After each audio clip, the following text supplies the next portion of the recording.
Good day, citizens. Citizen of the future here. Welcome back. This is a special video where I'm going to break down and quickly show you guys the research project me and this other anonymous researcher created about the global monetary system and infrastructure with entities that are involved. And this is a special one because let's take a step back and look at the world. What does the 1% not want citizens to see? What do they always try and keep us stupid in? And thinking about that, I think it's around financial infrastructure. We're not taught about banking. We're not taught about monetary policy when we were in school. We're not taught about inflation or other things around money. We're taught to work a dead end job, work paycheck to paycheck, get in debt, and then be stuck working a 9 to 5. So this project took me and XX about 15 hours of collaboration, going back and forth, sharing research, sharing concepts, going back over about 8 days.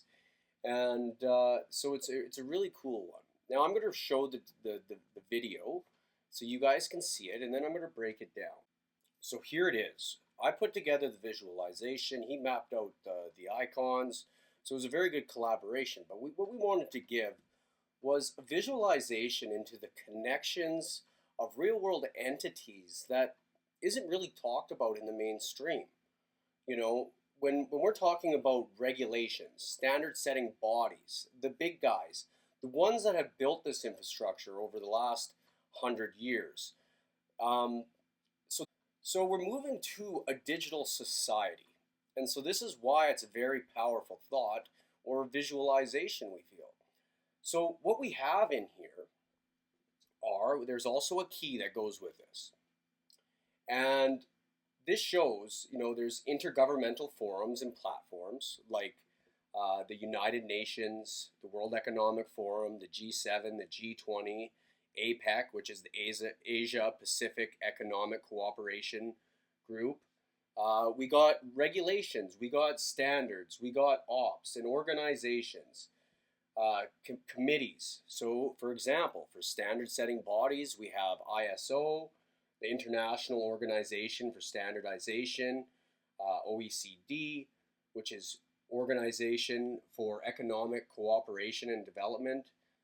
We have GLEI, which is Global Legal Entity Identifier Foundation. They're creating digital identities for trade. We got the UK Law Commission, Digital Euro Association, Digital Pound Foundation, Financial Stability Board, the FATF, Financial Action Task Force, the Wolfsburg Group, which is like a hidden banking consortium that nobody knows about, Bankers Association for Finance and Trade, the Financial Stability Board, the Financial Conduct Authority, Global Financial Innovation Network, which is GFIN.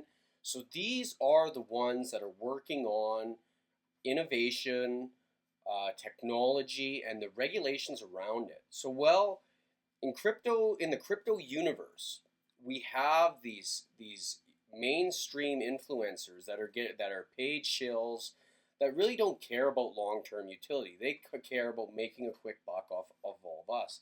But what we're giving you here is a map of the top connections in the regulated monetary system. And what these guys are doing they're building the long-term infrastructure for DLT regulation, Industry 4.0 technology. And so this is connections of the top.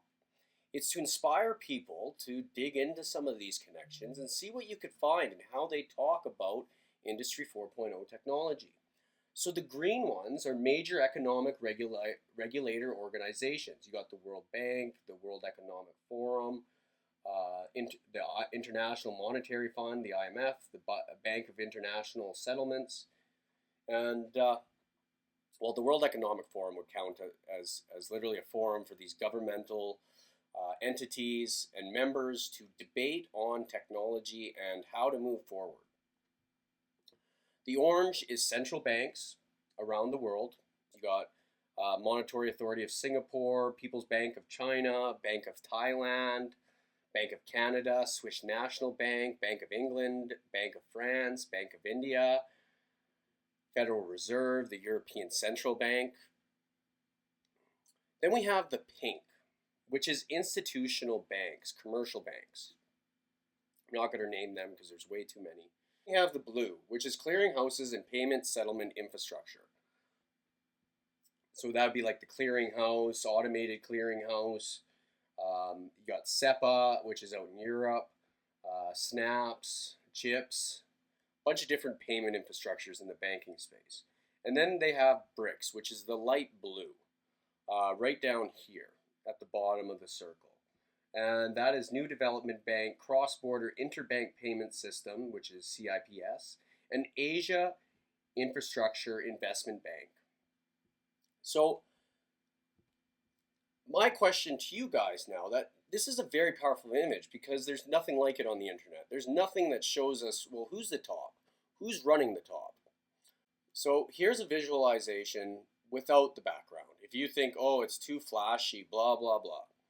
No, we did that to intrigue interest and put that vision in your mind that there's this grid, this invisible grid that nobody talks about really in the mainstream, but it exists. It is running our financial monetary system. And this grid is very powerful. Trillions and trillions and trillions of dollars. And they've been at it for many, many, many years. And we are the retail citizens that they've been up against. So we're exposing it, and here it is. So this is why we thought it was a cool project, to give you guys the insight, just to inspire you. Because like I did, this was a tweet I did May 8th, 2022. What if the mainstream media was covering up the fourth industrial revolution? Entertainment and televised information was a mirage of reality. What if random citizens were giving you connections to research?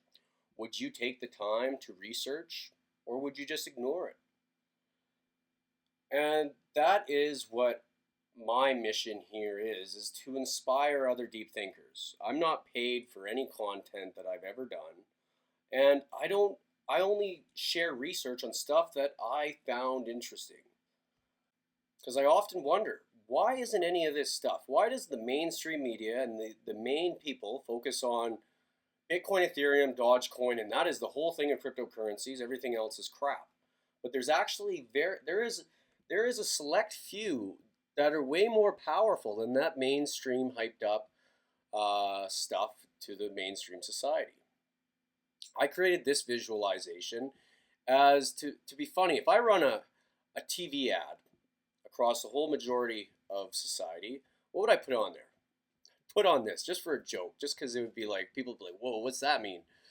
We are entering a global digitalization phase. Eliminate fees from the system to build an internet of value with smart contracts, fintech, DLT, IoT, AI, and all which are technologies automating the future of financial trade. So basically, assets worth value, because as we know, in this correspondent banking system we are in right now, it is slow, it is expensive, it takes 5 to 7 days to settle, and it costs $50 for a payment.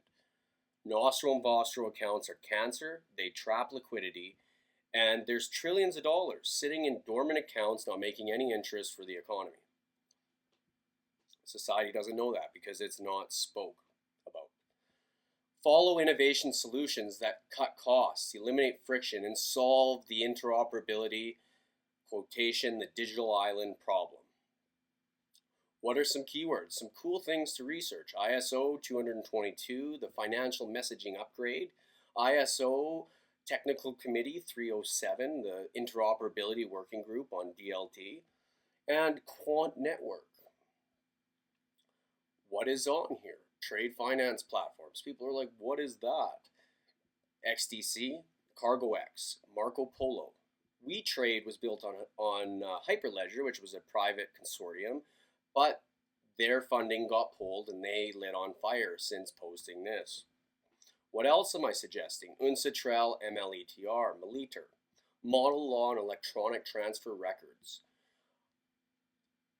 I wrote about this in the third section of the Lighthouse report. So if you guys want to get some more information, check out this Genfinity Lighthouse report because it's really awesome. I write a section called The Grid about entities building the financial market infrastructure of the world and trade finance. The first edition was about trade finance connections and important things somebody should learn and research. The second one was the standard setting bodies and high ranking consortiums. So in this edition, I did 10 standard setting bodies and high ranking consortiums that every citizen should know about or research. So step away from the hype and dig into utility. This gives you some good insight on the IMF, ISO 222, the ISO, the TC 307, and I do maps. I'm not going to show you the next page because if you want, you can go to this report, genfinity.io, and you can sign up for free. Every month, like this edition right here, I spend about 25 hours creating this, researching and writing it into a way people can absorb it. And that's my way to pay it forward. So I hope you guys enjoy that. Check it out because you'll get some good information, some good insight that match with our breakdown. And then what else was in here? Just some other things, Mojaloop, XRP, the Bali FinTech Agreement, the IMF, the ILP, PolySign, CBDCs. Start researching and stop following the mainstream media. That is the statement that I would put out because it would create a thought process never seen before in mainstream society. These are snippets that I took out of my research through the years of things in news to show there is a fourth industrial revolution happening. It's just not covered in mainstream media. Enabling the digital transformation of global trade in the new normal. COVID-19, the maritime supply chain digitalization. Digitalization of the maritime supply chain processes. The ICC, resetting the global economy. Wow, there's a reset to the global economy coming. How is that? How are they going to reset the global economy?